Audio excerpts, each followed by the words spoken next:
Et bonjour à tous, on se retrouve aujourd'hui pour les résultats de NXT du 10 mai 2022.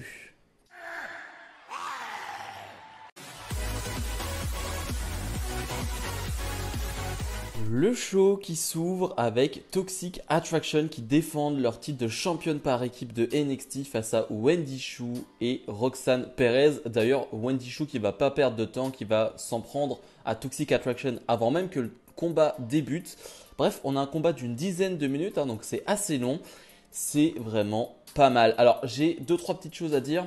Je trouve que Wendy Choo, j'aime bien sa gimmick, on va dire, qui est à part du côté de NXT, de gars de meuf qui est un peu à part, qui dort, qui est un peu hors compétition. Mais le truc, c'est que quand on est dans la compétition, justement, quand on est dans le catch pur, quand on est là pour des titres, la gimmick me dérange pas parce que je trouve qu'elle en fait pas trop. Elle n'est pas là, justement, en train de faire des trucs pour faire marrer le public. Non, elle catch normalement, je trouve, et elle catch pour gagner ce titre. Donc sa gimmick dans ce genre de combat, je pensais que ça allait me gêner, et pas du tout. Pas du tout, donc c'est vraiment très bien.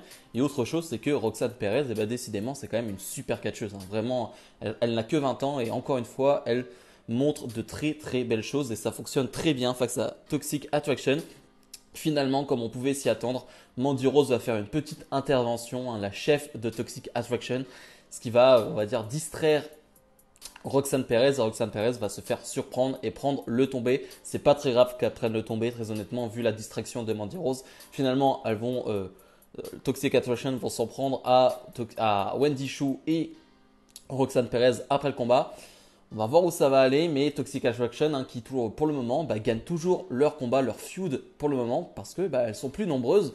Donc les filles, il va falloir ramener quelqu'un d'autre. Joe Gacy est sur le ring et va nous faire une nouvelle promo mystique. D'ailleurs, ça prend pas du tout avec le public, une nouvelle fois, le public qui va lui dire de se taire. Je crois qu'ils lui disent shut the hell up, vraiment tais-toi. Et il va être accompagné de deux âmes une nouvelle fois. On ne sait pas c'est qui. Alors, certains ont pensé que c'était les anciens Grizzled Young Veterans. Alors on ne sait pas parce que je pensais qu'il allait justement révéler qui étaient ces deux âmes en peine derrière lui, mais non, pas du tout. Je vous rappelle, la semaine dernière, je ne l'ai pas dit parce que c'était pas filmé, ils l'ont montré que sur les réseaux sociaux. Après sa défaite, Joe Gacy face à Bron Breakker, finalement, Bron Breakker s'est fait attaquer par toutes ses âmes et Bron Breakker s'est fait embarquer par ses âmes et Joe Gacy s'est occupé de Bron Breakker. Donc cette histoire continue entre les deux. Moi qui pensais clairement que c'était fini, vu que Bron Breakker a gagné clean ce match. Non, on continue. Je suis pas sûr que ce soit la meilleure des idées. Joe Gacy, c'est un très bon catcheur, mais voilà, sa gimmick, son personnage fonctionne pas vraiment dans le monde NXT. En tout cas là, il fonctionne pas vraiment. C'est peut-être un peu trop loin. C'est dommage parce que le catcheur est vraiment bon. Premier match du tournoi NXT Breakout féminin. Et ce que j'ai aimé, c'est que déjà, on nous les a toutes présentées. Elles sont 8. On nous a montré leur nom, leur âge, d'où elles venaient. Donc ça, j'ai trouvé ça très cool.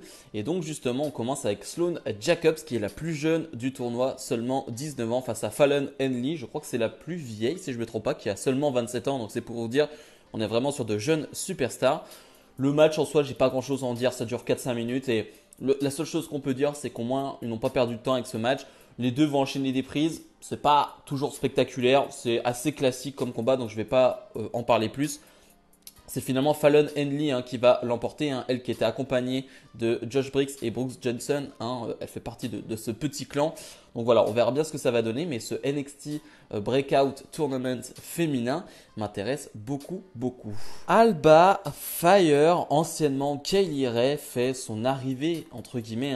Elle qui était donc Kaylee Ray, qui maintenant est Alba Fire. On lui donne un peu plus de consistance, on lui donne un peu plus de gimmick, tout simplement. Et elle fait face à la revenante Amari Miller, qui était blessée depuis 2 mois suite à un match face à Lash Legend. Donc content de voir Amari Miller en bonne santé déjà, et c'est une bonne catcheuse, donc ça fait plaisir de la voir. On va avoir un petit match de 4-5 minutes, et ce que j'ai aimé, c'est que c'est pas un squash total, c'est qu'Amari Miller va avoir vraiment les moments à elle, et c'est cool d'avoir des moments pour Amari Miller, parce que comme je le dis, c'est une bonne catcheuse.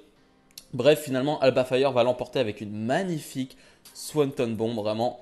La Swanton Bomb était vraiment parfaite, si d'autres pouvaient s'en inspirer, parce que toutes les Swanton ne sont pas réussies un peu partout dans le monde, entre guillemets. Et là, vraiment, elle est magnifique, vraiment, elle est superbe. Donc, victoire de Alba Fire. Comme je le disais, si on peut rajouter un peu plus de contenu, de consistance à Kylie Ray, donc en Alba Fire. Pourquoi pas? Elle a une belle entrée. Je me dis qu'il y a moyen de faire quelque chose quand même avec Alba Fire. Solo Sikoa est sur le ring. Solo Sikoa toujours autant apprécié par le public de NXT. Et Solo Sikoa qui quasiment chaque semaine demande une chance pour le titre nord-américain. C'est vrai que quasiment à chaque fois qu'il vient sur le ring, c'est pour avoir une chance pour le titre. Finalement, Cameron Grimes va arriver, va lui dire Carmelo Hayes va avoir sa chance. Et quand j'aurai gagné ce match, tu auras une chance. Toi aussi, tu auras un match 1 contre 1 contre moi. Solo Sikoa qui va pas serrer la main de Cameron Grimes. Solo Sikoa qui montre un peu plus de caractère. Finalement, Cameron Grimes va se faire attaquer par Trick Williams et Carmelo Hayes. Et voilà, Solo Sikoa qui quand même va venir aider, on va dire, Cameron Grimes, qui va quand même l'empêcher de prendre une grosse prise avec une chaise.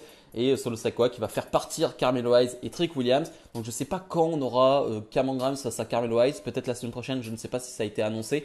Mais bref, en tout cas, on tourne un peu autour des mêmes personnes, autour du titre nord-américain. Ça ne me gêne pas vraiment. Très honnêtement, vu que les trois sont fantastiques sur le ring, ça ne me gêne absolument pas. Match mixte où on retrouve Sarray et André Chase face à Grayson Waller et Tiffany Stratton.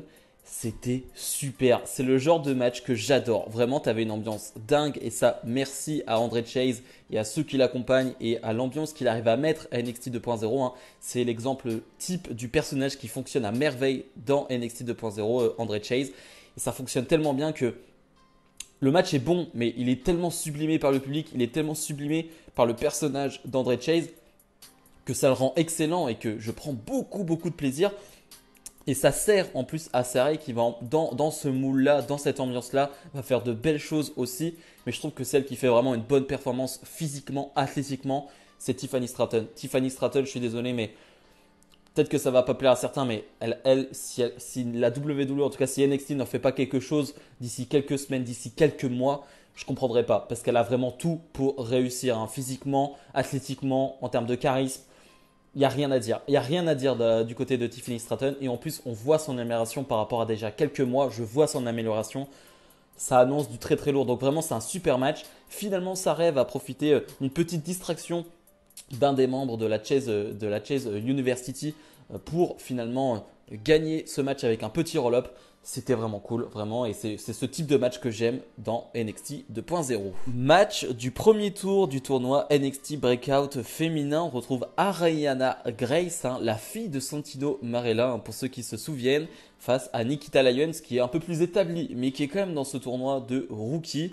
Match qui va pas forcément durer très longtemps, il n'y a pas grand chose à en tirer. On peut juste dire que sur le style d'Ariana Grace, on n'est pas sur le style des autres. C'est ça que j'ai aimé sur ce match, c'est qu'on voit qu'elle est beaucoup plus technique, plus portée sur la soumission. Je crois qu'elle nous dit qu'elle a fait beaucoup de judo, beaucoup d'arts martiaux. Et ça se ressent dans le sens où elle va plus chercher les bras, elle va plus chercher d'autres choses que les choses classiques qu'on peut voir dans ce NXT 2.0. Donc j'ai envie d'en voir plus de la part d'Ariana Grace. Bon, j'en verrai pas plus sur ce tournoi parce que facilement Nikita Lyons va l'emporter. Je trouve ça bien quand même que Nikita Lyons l'emporte assez facilement parce que, comme je l'ai dit, elle a déjà montré de belles choses ces dernières semaines. Donc pour elle, ce premier tour devait être, on va dire, une étape, mais pas la fin. Donc voilà, victoire de Nikita Lyons qui avance dans ce tournoi. Le main event, Cora Jade fait face à Natalya, match que j'attendais énormément. Et j'ai pas peur de le dire, je le répète, j'ai une mémoire assez catastrophique, mais je pense que c'est mon match préféré en 1 contre 1 de Natalya. Je suis pas du tout le plus grand fan de Natalya, vraiment pas du tout. Je trouve que voilà, elle a des capacités mais qu'elle s'en sert pas assez. Et là, je trouve qu'elle fait vraiment du bon boulot dans ce match. Alors, bien aidée par, on va dire, la jeunesse, la fougue de Cora Jade. Mais justement, je trouve que dans cette fougue, elle va emporter Natalya. Je trouve que Natalya, pour une fois, n'est pas sur un monorythme. C'est-à-dire qu'elle ne fait pas les choses qu'à sa vitesse, qu'à son rythme. Et on n'avance pas dans le match. Non, je trouve que Natalya avance au rythme de Cora Jade. Et ça sert au combat. Ça donne vraiment un super match.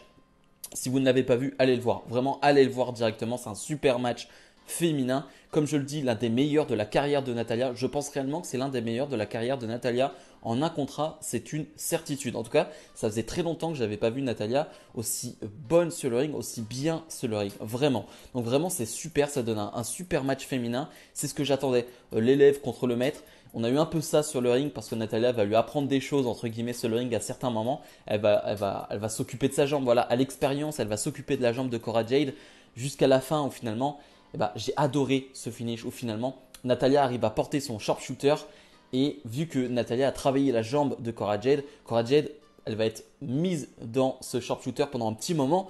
Mais elle va pas abandonner. Elle va pas abandonner. Elle va juste s'évanouir. Et ça, il n'y a rien de mieux pour un babyface de ne pas abandonner, mais de s'évanouir. C'est le meilleur truc au monde. Donc Natalya remporte ce match, mais c'est pas important. C'est pas important. Cora Jade a gagné le respect du public, a gagné le respect des fans. Et surtout après le match, les deux vont se faire un gros câlin. Et voilà, c'était parfait. Vraiment de A à Z. Perfection ce match. Bilan de ce NXT, je suis bien content que l'audience de NXT monte parce que c'est mérité parce que encore une fois, on a un super show de catch, un vrai show de catch où il se passe des choses.